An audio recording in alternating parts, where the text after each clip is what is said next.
All right, Beth, I'm so excited to talk to you about burnout, compassion fatigue, and all things that we deal with in the pet industry. Thank you so much for joining and coming on here today. Thank you so much for having me. I love talking about this topic. I think it's a topic we're talking about more, but still not enough. So I just appreciate the opportunity to chat with you a little bit about it. Yeah, and like I totally agree. I feel like I'm hearing more and more about it, but sometimes it's how do we actually make this tangible? How do we actually implement these changes into our lives to actually not deal with the burnout? Because I feel like, I mean, even myself, we have a burnout guide. And it's like, well, sometimes I'm not following all the things that I put into that guide. So I'm really excited to actually talk. It's like always a good reminder and a good thing to catch up on and all of that. So before we get into the topic of burnout, though, I'd love to learn a little bit more about your journey in the pet care industry and how you also became the president of PSI. I always say it was just very serendipitous, I guess. I graduated from college many, many years ago. And had decided not to teach. I was originally going to be a high school English teacher and decided I didn't want to do that. And so I said, I'm going to move home for a year, research grad school options, and find a temporary job. I'm telling my age here, but I saw a job ad in the newspaper, like the local newspaper or printed newspaper, for a member services position. And I thought, that sounds interesting. I'm interested in organizational behavior. And then I saw Pet Sitters International. I'm a huge animal lover. So I applied. They scheduled an interview. I checked out Patty Moran's Pet Sitting for Profit book from the library that weekend to get ready, and then started working there shortly after. And so, needless to say, what I thought would be like a 1 year job before I made my next steps has become a career for more than 20 years now. And so I started in the member services department, then moved to our marketing and then education. And then I was promoted to president at the beginning of 2020. So for a little over 5 years now, I've been in this specific role. That's incredible. I love that. I love like stories that are just you didn't necessarily like do this on purpose. Like you just like it. I mean, that's just incredible. I love how you fell into that. That's awesome. Well, Um, to be from the county where Pet Sitters International was founded is such a bizarre thing because I didn't know about it at that time. This was over 20 years ago. right. And so, yes, I love the way that everything worked out. Yeah, that's incredible. So you have a ton of experience in this industry. I'm curious to know your opinion on what changes that you've seen in the world of pet sitting, particularly when it comes to how pet care professionals are balancing work and mental well-being. Definitely so many changes. I like to always point out that I think for the pet sitting industry, our main focus and our goal is providing excellent professional pet sitting services and high quality customer service. That's remained constant, but everything else seems to have changed. But I think specifically when we look at the changes in terms of self care and mental health in the industry, the first thing is that there is a greater awareness of the need for the focus on mental health. I see more pet care professionals talking about it openly, more groups talking about the topic. And so I think that's been a really important change that we've seen really in just the last several years. But along with that, as we've seen changes in technology in our industry, in software, in social media, things that have really had such a positive impact on how we streamline services, how we interact with pet sitting clients. Those have been great changes, but it also means that we're always connected. And I think there are some downsides with that. And so while we're focusing on mental health, we're more connected than ever. And so there's that pressure to respond instantly, to always be communicating with clients. And then I think also something that's really been interesting to me, and this is not just for our industry, but because we are so connected, we really have a front row seat to not only the things that we go through, as pet sitters or pet care professionals individually, but we have that front row seat to the challenges and some of the sadness that other pet care professionals experience, whether it's pet loss or things that have happened. And so I don't know as humans, we were ever really equipped to take in that much, negativity or sadness. And so that really makes the focus on mental health and self-care more important than ever before in our industry.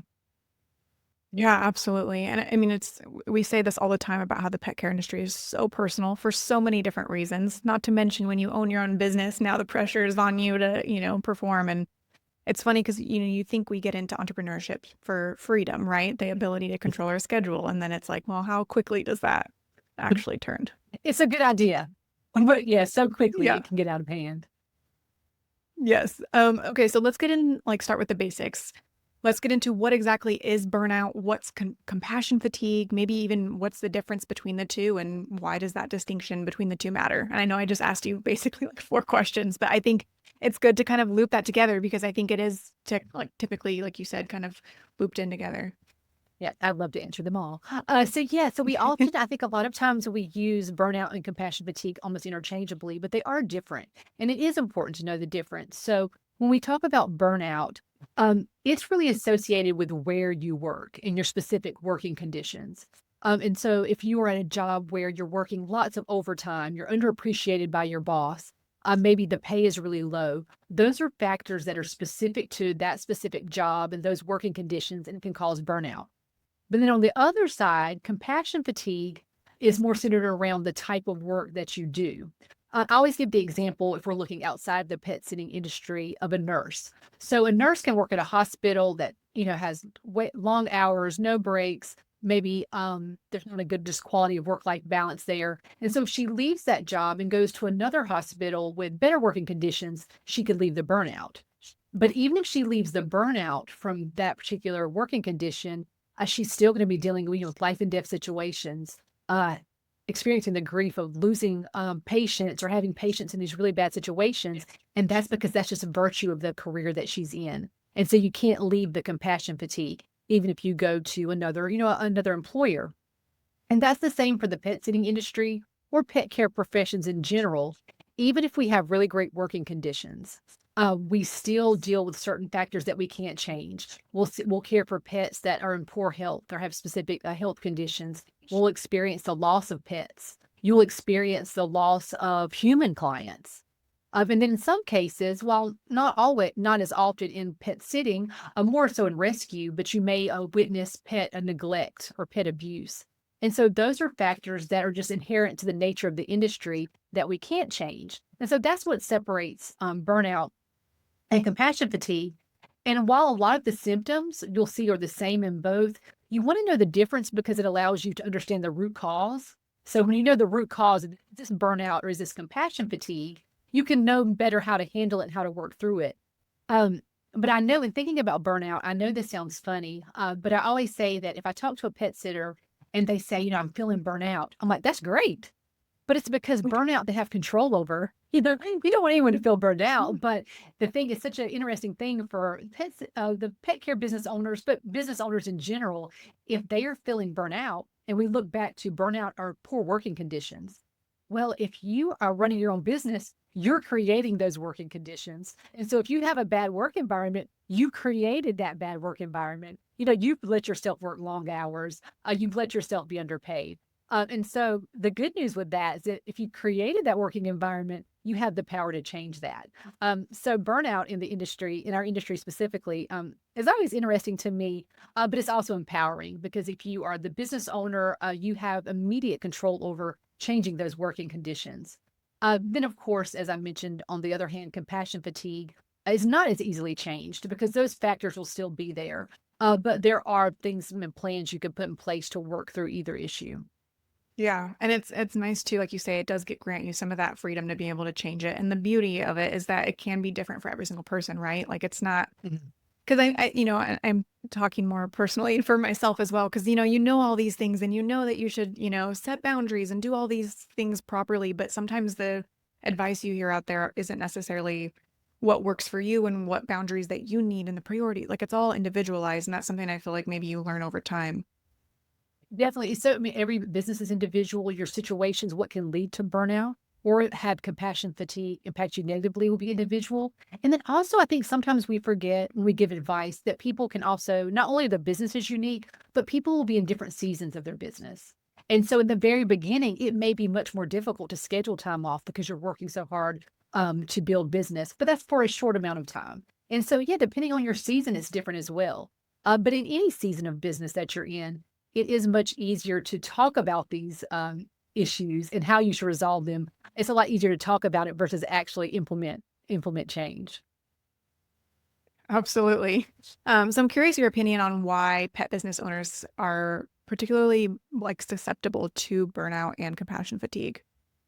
Yeah, pet care business owners are definitely susceptible to both, and it really is for a variety of reasons. I think first, if you just look at the profession in general, pet sitting, dog walking, even other pet care professions, they're a caregiving industry. And so, just by nature of being in a caregiving profession, you are more susceptible to compassion fatigue. Compassion fatigue is actually referred to as the caregiver's PTSD. And so, in that type of profession, you just run that risk. But then also, we know just as small business owners, you tend to do it all. And so, that puts you at greater risk for burnout. And then when we look at businesses like pet sitters or dog walkers, even groomers or other pet care professions, you rely on your clients using your services to get your revenue and to build your business. And so, because of that, it's so easy to fall into that trap of, I'm going to say yes to every request. I'm going to continuously go above and beyond for my clients. And that can become a vicious cycle that leads to burnout. And then also, when I look at maybe pet sitting and dog walking more specifically, um, it is a year-round job. Pet sitters are all and pet owners are always traveling or maybe working late hours. And so it can quickly become a 24/7 job if you're not careful to really establish clear boundaries and set a schedule. Yeah, absolutely. And this is so good to know. And I feel like setting that foundation of like, well, what even is this to begin with? What am I looking at? So when it comes to that, if someone's listening right now, can you give us maybe some of the early warning signs that people can like look at, or like what do they overlook? Like how do we know if we might be getting on that direction, on that path? Yeah, that is such a good question because I think a lot of times by the time we realize like, oh, I'm so burned out or oh, I've been really deeply affected by compassion fatigue, we're so far in it. So if we can notice some of those initial warning signs, it's really helpful. When I was doing my training for the compassion fatigue certifications that I have, one thing that the instructors really stressed that was really surprising to me was that regardless of industry, one of the very first signs of compassion fatigue is a loss of your sense of humor. And that's Mm. something that I had never thought about. And so I really had to think like, well, how would that relate to our industry? But if you think about it, there are so many sort of funny, aggravating, but funny things that can happen to us in the pet care industry, whether it's something that seems like an outrageous request from a client, or many pet sitters have fallen victim to the Roomba that goes over the pet accident and then takes that pet accident throughout the kitchen and living room. So while it's aggravating, but at the same time, that happens and you think, wow, I have got a good story to tell. And you can really laugh it off. But if you find that those things that you're able to sort of laugh or joke about previously, if they automatically irritate you or make you just feel irate, then that could be one of the first signs of, hey, I'm being impacted by burnout or compassion fatigue. Um, but it's important to realize that there are so many symptoms. And just like we talked about businesses being unique, the way that burnout or compassion fatigue affects you can be unique also. And it really affects you holistically. So there are physical, mental, emotional, even spiritual symptoms and signs. And then also it affects your interpersonal relationships. And so that would take more than one conversation to cover all the details. But something I do think is important to be mindful of is how burnout and compassion fatigue affect your work performance, because oftentimes you'll notice those signs first. So for someone who is maybe being impacted by burnout or compassion fatigue, your work performance, you may find that you're making more mistakes than normal, or maybe you find yourself actively avoiding certain tasks that maybe weren't a big problem for you before. Um, Also, a lot of people sort of seems like on the opposite end of the spectrum, which can seem positive at first, but maybe you become very fixated on the details. So, of course, in pet care, you want to be detail oriented, but if you find yourself triple checking and you just become so nervous that you're missing something, and that wasn't something that you typically did before, that could be a sign. Some people also experience a decrease in the quality or quantity of work they can perform. And then other people find that they really find themselves setting these perfectionist standards, and it's just a change in their behavior. It's something that they weren't as focused on before. Not that they didn't always do a good job, but they become hyper focused on just having everything perfect. And so those can be signs as well. And one thing, I do not have a lot of soapboxes that I get on, but one that I will get on is that I do think we have to be aware of these signs because pet care professionals, I think, have an ethical obligation to take care of their themselves and prioritize their mental health. But I think for those pet care business owners who have staff, you also have an ethical obligation to look to be aware of this in your staff. And so a lot of times you may start seeing those work performance issues in your team. And what I've found in pet sitters that I've talked to over the years who are amazing pet sitters and amazing business owners, but they'll have a longtime employee and they'll come to me and say, this was my star employee, but here lately they're missing visits or they've made mistakes at visits. And I think maybe they're just getting slack or they're losing interest or maybe they're looking for another job, but maybe they're experiencing burnout and compassion fatigue. So I think as business owners with a team, you have an obligation to make these types of resources available to your staff members and to offer them support if this is something they may be going through. Yeah, absolutely. And do you have advice because I mean, sometimes if you're experiencing burnout or compassion fatigue yourself, but how do you, like, you know what I mean? How do you prioritize, like, do you prioritize yourself first and then help your team? Like, how do you do both if you're experiencing burnout yourself and now your team you're noticing is experiencing burnout? Like, do you have any tips for that? That's really tricky. I would say, though, if both you and your team are experiencing burnout, then it really is time to take a close look at your business structure and your business operations because that could signify a larger problem. And so, in many cases, if that is the case, if there's working conditions in terms of burnout, for example, if you will focus on the working conditions and how those can be improved, then you'll benefit both yourself and your team. But just in generally speaking, even thinking about compassion fatigue, because those are factors beyond our control. But I think being proactive in making sure that you're educated on compassion fatigue, making sure your staff members are educated on compassion fatigue, and working with them to be proactive and having self-care plans, then it can help mitigate the impact of compassion fatigue is going to be the most helpful. And when you're actively working together and there's that sense of camaraderie and community, I think that's really going to make your team stronger and you'll be less likely to be experiencing these issues at the same time, if at all. Yeah, that's great. And we're definitely going to get into those self-care plans. But first, I want to kind of take a step back. If we know that we're struggling with burnout, whatever level that might be, what are some challenges that a listener might expect as they start trying to avoid or like work through or like fix the burnout? Like what challenges should they expect to pop up? I think working through is such a great way to describe it. And I think it's good to keep in mind. I think I said it earlier. It's so easy to talk about these topics, but it's a lot less easy to implement strategies to work through it. And so remember that change isn't easy. Even when you know change needs to be made and you want to make change is still difficult for all of us, or most of us, I would say, at least myself. One of the big challenges I see for pet care business owners, and we often describe this in the industry, that people are letting their business run them instead of running their business. And so a lot of times when people realize that they are burned out or maybe they are being impacted by compassion fatigue, they feel they are so busy that they think, I can't make time to really even sit down and focus on this and implement those changes. And if you feel that way, that's definitely a sign that you need to focus on burnout and working through that. I will try not to be a nerd and go into the psychology of resistance to change. I love this topic. But I'll I stay love very it. surface level. I'll stay very surface level. But as we look at working through burnout or compassion fatigue, there are types of reluctance categories that people can fall into. And then we also all fall under one of the stress coping personality types. And so that really impacts how you respond to the need to change or respond to working through burnout or compassion fatigue. So I won't go into all of them, but one of the stress coping personalities that I always like to highlight when I'm talking to pet sitters, because I think this can be really common in caregiving industries, including pet care. But there is the victim personality. And now, if anyone is listening and you feel you're being described, I don't mean it in a judgmental way at all. I say this out of love.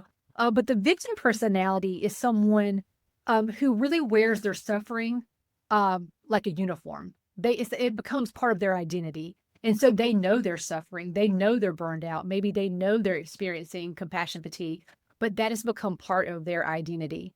And so I describe it as, a pet sitter wakes up in the morning, they get dressed, they pull out their pet sitting schedule for the day.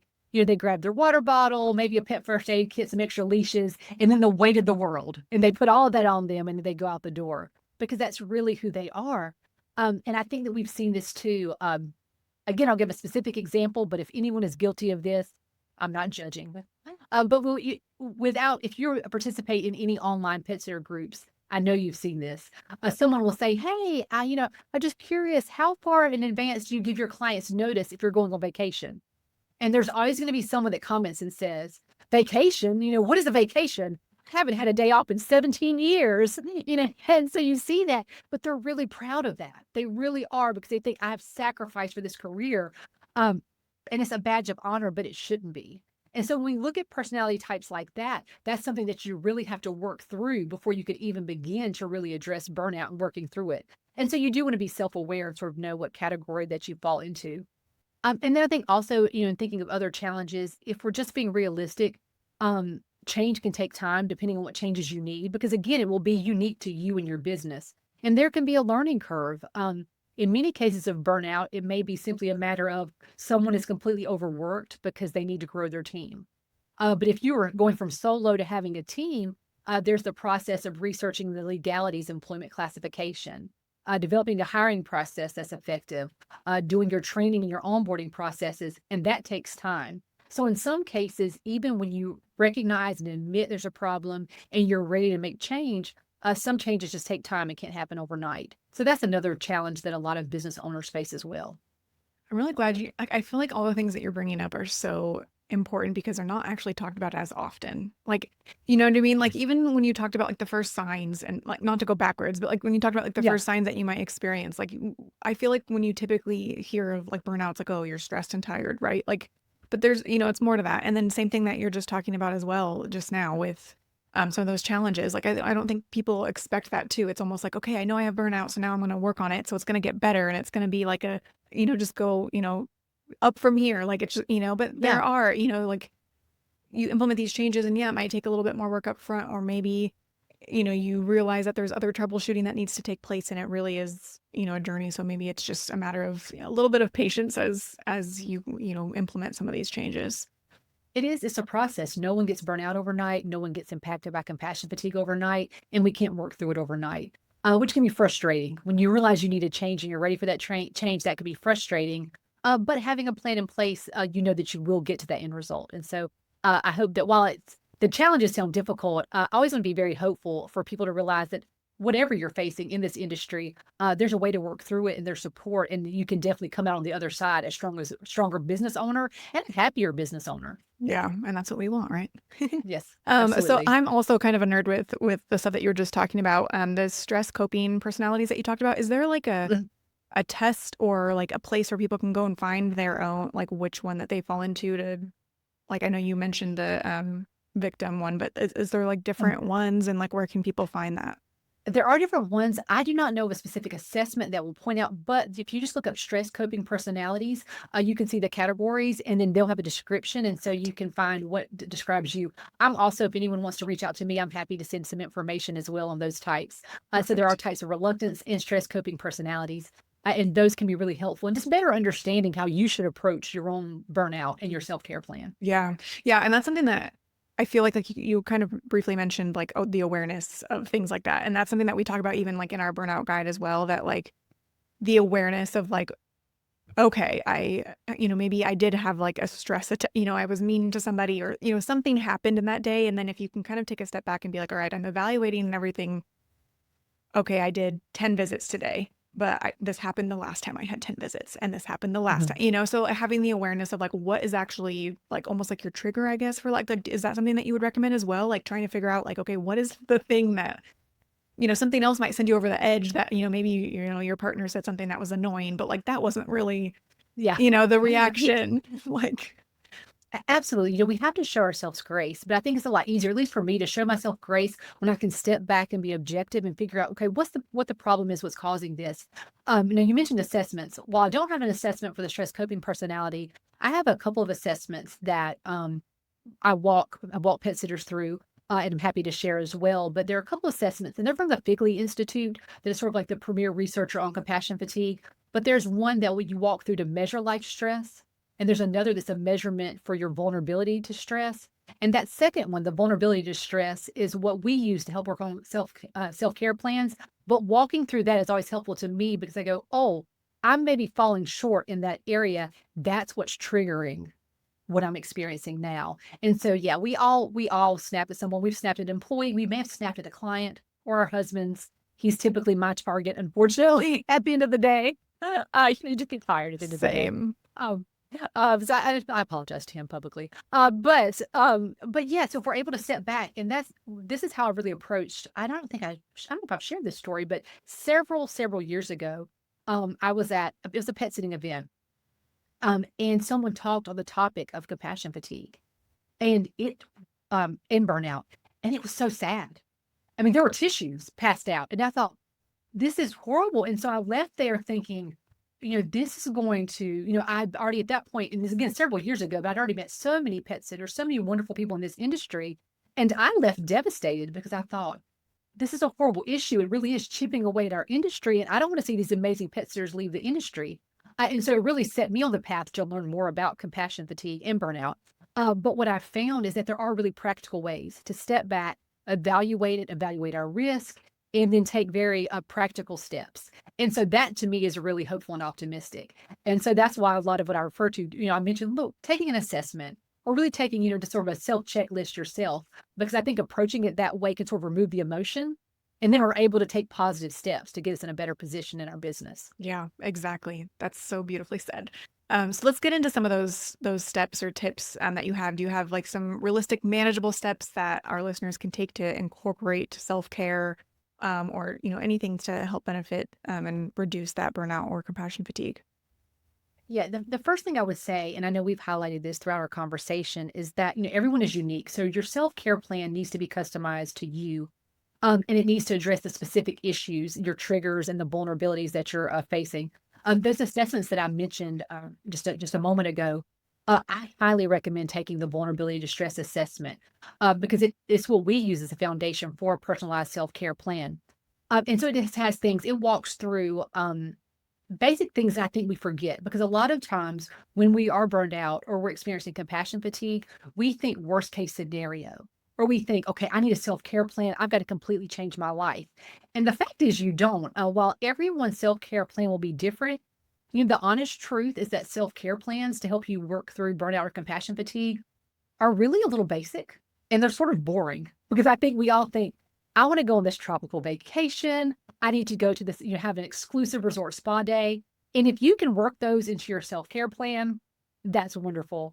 But honestly, the best way to work through self-care or work through burnout and compassion fatigue through self-care are through basic things like making sure you're getting the right amount of sleep or the sleep you need, focusing on your nutrition, focusing on exercise, looking at your alcohol or your caffeine intake and how that's affecting you, looking at your social interactions and the opportunity you have for social interactions, and then also really taking a close look at your support system. And so they're really basic elements, but the way that you incorporate those into your self-care plan will be different depending on your individual personality and your circumstances. An example that I always like to give, and this is also in the vulnerability distress assessment, it asks about how many times per week you're able to actually go outside of your business and have social interaction, maybe through a club or an event that you go to. And so if you find that you hardly ever get to do something fun outside of your business, then that may be in your self-care plan. If you want to add some new like fun activities, extracurricular activities to really enhance your life. But how you implement that in your self-care plan will be different depending on your personality. I know for me, for example, if I were to say, I'm going to go sign up for a new class at my local gym, I would never do that because I get nervous about new activities by myself. But if I was like, hey, I want to ask my friend group, or I'm going to post on social media, hey, does anyone local have a recommendation for me looking for a new class? And I found someone that I knew that attended one and I could attend with them, that will work for me. So you want to have things that work for your personality type and are things that you'll actually go through with.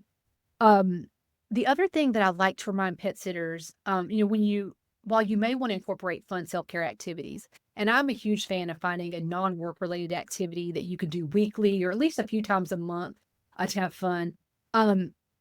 You There are fun things you can add. We can add, and a lot of people, when I ask pet sitters, hey, what do you do for self-care? We get massages, getting your nails done. All of those things are great. Taking vacation time, so important. But I always like to say that there are not enough bubble baths in the world that will overcome bad boundaries. So you have got to focus on the mental health basics when you look at your self-care plan. And then I want to always be sure to mention this too, that you should consult professionals. Depending on your specific situation, When you're developing a self-care plan, you may need to have an appointment with your medical doctor, or you may need to talk to a mental health professional depending on your circumstances. Particularly when we look at things like physical symptoms that you're experiencing, or if it is lack of sleep, maybe it is insomnia, or if you do find that you have excessive alcohol use, for example, consult the professionals. And so there's no shame in asking for help as you create a self care plan to help you work through these issues. Yeah, I'm really glad that you bring up the basics too, because as you mentioned previously about like technology and being connected, while that's a huge benefit, when you also think of seeing other people's self-care plans and they can be very elaborate and it makes us feel like, well, this is impossible. And so I'm not going to try, right? Like, cause you see people's morning routines and it's like a 3 hour, like peaceful ordeal, right? And it's like, I think those like unrealistic expectations as well can hinder people from even getting to the basics, but really the basics are what matter and what make the biggest difference. I love watching those aesthetic morning routine videos. It's not going to be me. It's never going to be me. I love watching them. I think maybe they motivate me a little bit, but sometimes I have to stop myself because those are not the practical, those are not the steps that work for me, but they may work for someone else, and that's wonderful. Yeah, absolutely. I do like watching them as well. Like they do have that like that calmness to them, but sometimes you just get held up of like, okay, well, I don't have time to do this, so I'm not going to do anything at all. Where, it's like the same thing of people say like if you don't have 60 minutes to work out, don't just not work out. You can still do like a 10-minute walk, right? So like little things that can make a big difference. Exactly. And it does, it goes back to those basics. It may just be meal prepping for the week so that you're not, eating junk food every day because you're busy between visits. It may just be putting your phone on do not disturb at a certain time of night, so that you actually do get rest and you don't have prospective clients calling. So there are so many simple things that maybe you're not going to make a video for Instagram about, but they really have such a big impact on your overall mental health and well-being. Absolutely. You briefly mentioned boundaries. I want to touch on that. Do you have any advice for setting boundaries? What to set, all of that fun stuff for boundaries? This is such a good question, because for full transparency, setting boundaries is something that I still struggle with. I am a people pleaser through and through, but I know that setting boundaries are so important for pet care businesses and just people in general.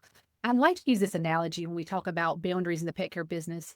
If I'm a pet sitter and I go to a client's house and they have a fenced-in yard for their dogs, when I arrive for the visit, one of the first things that I'm going to do is I'm going to walk the perimeter of that fence. I'm going to make sure there are no loose boards, there are no holes. I'm going to check for the gates to make sure nothing is unlocked or open. And we do that because we want to ensure that the boundary is secure. We know that weak boundaries can put the dog at risk. It can put their health and safety at risk. And it's the same way for business boundaries. If we don't set those clear boundaries, or we let our clients sort of kick at the gate, by asking for just make an exception this time or let them having to disregard our policies, we run the risk of allowing danger into our businesses, and into our lives. Or also maybe like with an open gate, you might find yourself like a dog and you just want to run away. So we want to make sure that the boundaries are secure for our business as well.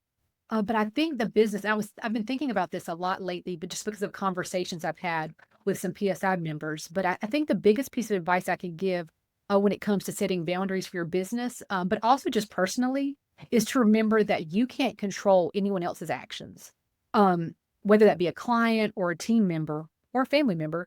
And so when you set boundaries, what you should be doing is setting a framework for what you will accept and how you will respond. Um, because you are who you can control and you are the person that has to take responsibility for yourself and your business. So our boundaries really have to be for ourselves and not for those around us, whether that be our clients or team members. And so to give an example of something I see, I have pet sitters say this a lot of, I have this client and they are constantly canceling their visits last minute.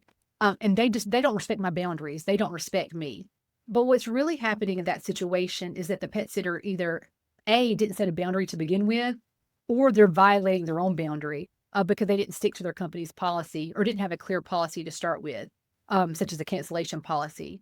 So that's not to say that client behavior won't be bad, or you may not have team members that have cause difficult situations sometimes. But at the end of the day, we can't control others. So our boundaries that we set have to relate to what we can control, which is the framework that we put in place and how we'll respond. And so our boundaries really do have to center around our own actions. Yeah, absolutely. Do you have like favorite top boundaries that people should be setting in their business, like the most common?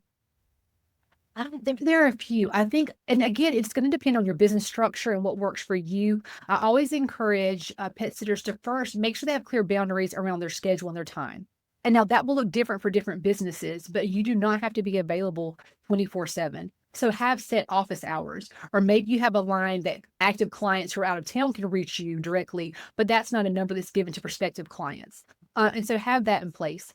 Also, looking at your policies, you have to have boundaries in place for your business where so that you're providing a service that you feel confident and comfortable in. And so we have, and we don't see some of these issues as much as the industry has grown. But you may have clients who will ask you to perform services that you're not comfortable with, whether that's every other day visits for a cat, or they're asking you to care for maybe a dog that's maybe much too large in size that you're comfortable handling. So you need to be really clear on the type of service you want to provide, what quality controls you'd have in place to make sure that you're safe and the pets in your care are safe, and then set boundaries in that regard.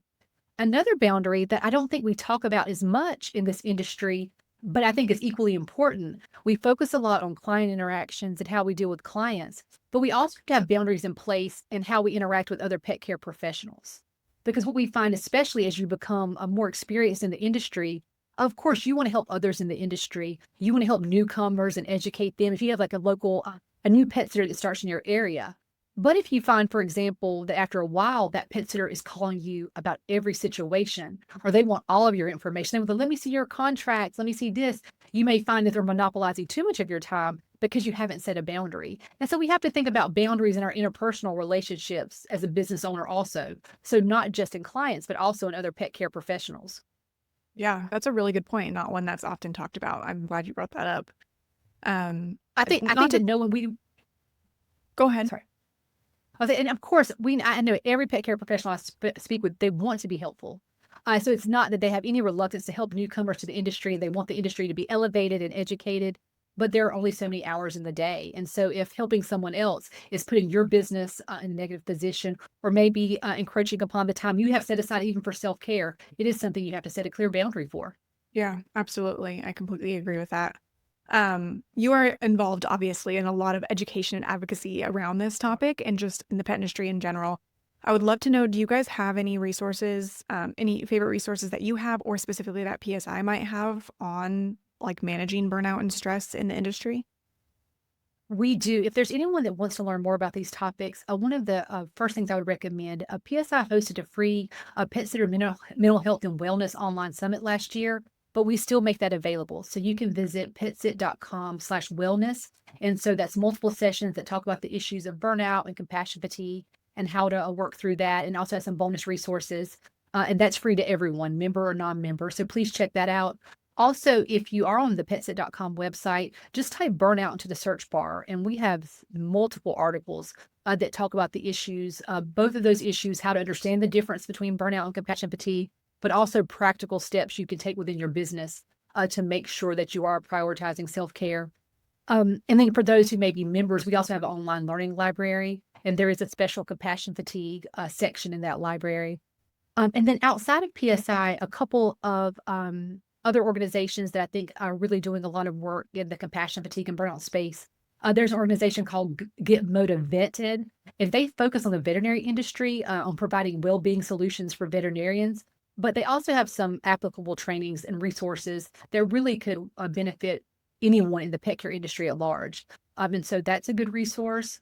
And then also, if you're looking for resources about compassion fatigue and burnout, you don't have to only look for resources specifically on those topics, but think about the factors that could contribute to burnout or compassion fatigue, and look for resources in those areas. So, for example, at our mental health summit, we had speakers from the animal hospice group.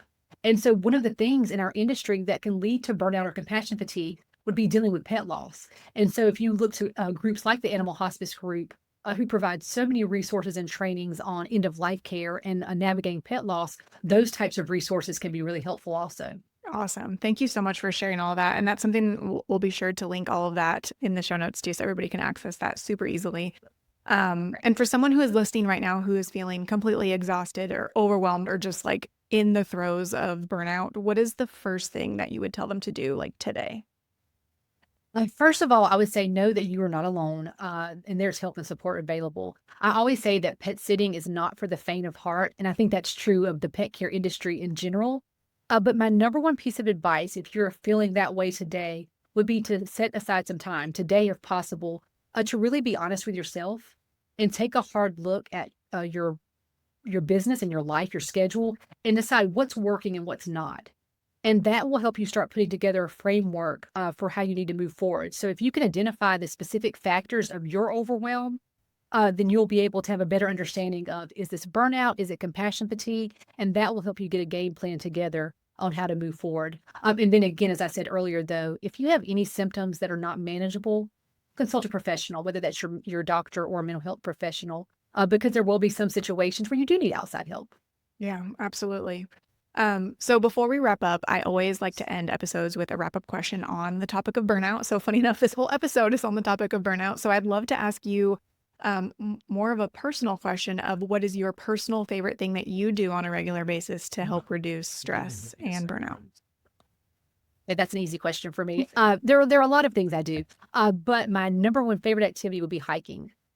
During the COVID pandemic, when I think all of our stress was at an all-time high, I found an organization called 52 Hike Challenge, and I just really needed a distraction at that point in time with so much going on in the world. And so that sort of got me on the path to hiking. And now I will admit that not all of my hikes are strenuous. A lot of them are just glorified nature walks. But being out in nature and being able to really disconnect has had such a positive impact on my physical and mental health. And I love it because it's something free that most everyone can participate in also. That's true. Yeah, I love hiking myself and nature walks. That's awesome. Okay, so I would love to know how people can connect with you and learn more about PSI. Sure. If you would like to learn anything more about PSI or compassion fatigue and burnout, visit our website, petsit.com. You can also follow PSI and connect with us on Facebook, Instagram, and YouTube. And also, I'm always available for any questions or if someone needs more information, just reach out to us at info@petsit.com. And I'm always happy to respond and provide more details. Awesome. Thank you so much. This was such a like a pleasure to talk through because I mean I feel like again we as we've mentioned throughout this episode like it's such a big topic and it's one people are starting to talk about, but I love that you really provided tips that were outside of the like mainstream norm for actually practically implementing it, what things to look for. Like I really appreciate that. Do you have anything else that you feel is relevant to share with our listeners before we end record? I would just say, first of all, thank you for letting me talk about it. I'm so passionate about this topic, so I appreciate your focus on it. But the main thing I always want to emphasize is that pet sitting is an amazing career, or other industries in the pet care. The pet care industry is so amazing. And so I want everyone in this industry to be able to be in this industry and succeed for years to come. And so just to remember that a hallmark of professionalism is a focus on self-care. And so never feel that prioritizing yourself is putting your business last. Uh, Putting yourself first is going to help your life and your business. Absolutely. That's a great way to end the episode. Thank you so much. Thank you. That was incredible.